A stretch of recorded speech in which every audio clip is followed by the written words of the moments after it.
So, doctor, my dentist has advised gum grafting for my severe gum recession. Are there any non-surgical alternatives available? Severe gum recession usually requires gum grafting for best results. Not necessarily the severe gum recession, but any gum recession. I wish, the gums grow back, by themselves, but they do not. Very rarely they do.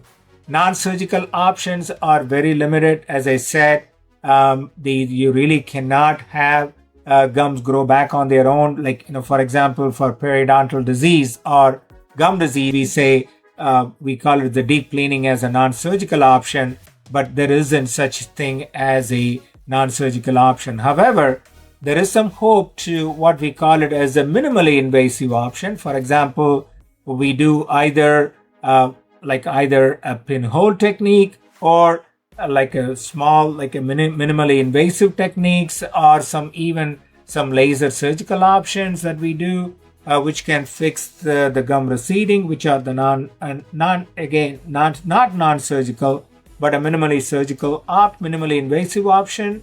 And these methods are minimally invasive because they can help reposition the gum tissue without extensive surgery and stimulate the gum tissue to grow, cover the roots which you have some gum exposure or the root exposure,